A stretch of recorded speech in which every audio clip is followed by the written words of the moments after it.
everyone, it's Lucy from My Crazy Craft Life, and I'm here today with a design team post for Fairy Stamper. Today I'm going to be making a card using a galaxy background. I like using these backgrounds because anyone can make these. They're very simple. You don't have to be amazing at blending when you're using Distress Oxide inks. All you have to be able to do is get the color on the paper, which you kind of see me doing.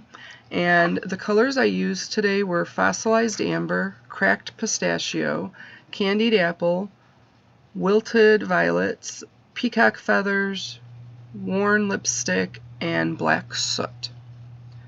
So those are the colors that I'm using here to create this background, and then the black soot is what I will finish off with. And like I said, anybody can do this. You do not have to be great at blending. The biggest thing is, I think, not to be afraid just to put that black on there and then layer it. So it's going to look really blotchy when I first start doing it because the color's not really thick, and as you see more layers going on, you'll see it kind of covering it up and it becoming that kind of galaxy, colorful dark background. And that's what I'm going for there. So I'm just going to keep layering it until I feel that everywhere is covered. Now you can do galaxy backgrounds all sorts of different ways. You can leave some of the color peek out. You don't have to do the entire thing to cover it. You know, there's not necessarily a right way to do this. It's just mainly about getting that color down.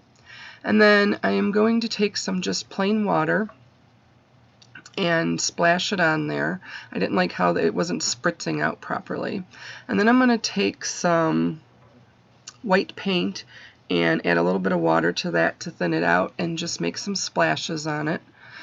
And I just have an empty box that I'm using so I don't get splatter all over everywhere.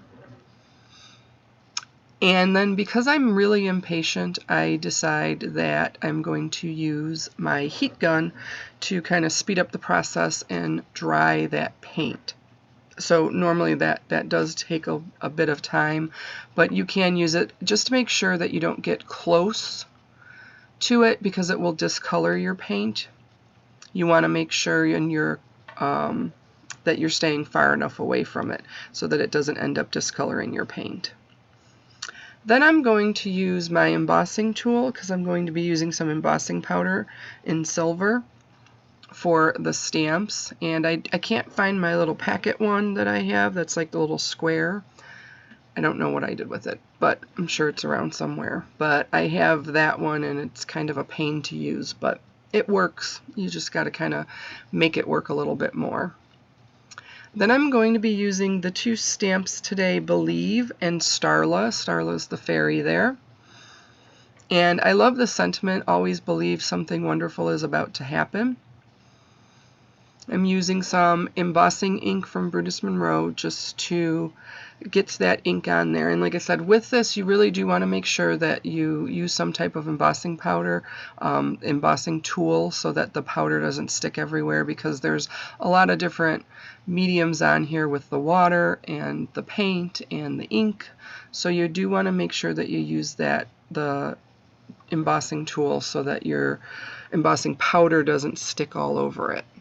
I'm going to make sure that that is covered up, and then I'm going to heat emboss that. I like to stamp it twice with the embossing ink just to make sure that it's going to have really good coverage. And then my favorite part when I emboss is what it looks like when you finish embossing it and how it changes right before your eyes. I just think that's really cool. And the key with embossing is to make sure that you have a really hot heat tool. So I ran mine for a while because I was drying the paint, so it was already heated up, but that's a big thing.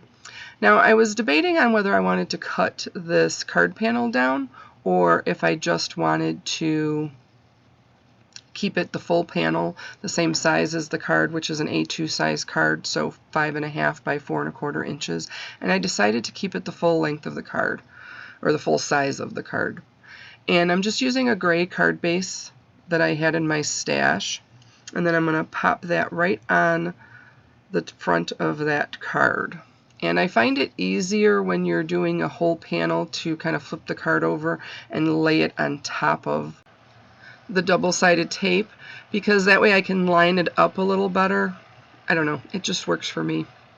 Now, to finish off the card, I have some silver stars that I had in my stash that I thought would go perfect with this, that I added to it. And then I am using my favorite sequins, which are some iridescent sequins, to stick on there. Now, the stars had adhesive on them. The sequins I'm just going to add on with some liquid glue, because I do find liquid glue works better for embellishments when you're adding on sequins and things like that.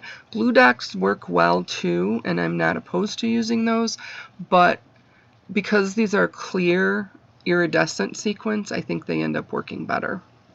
So that's all I have for you today. I want to thank everybody for joining me. Let me know if you want to see something particular to make on these, and make sure you check out some more videos on Fairy Stamper and subscribe to it. Everybody take care. See you next time.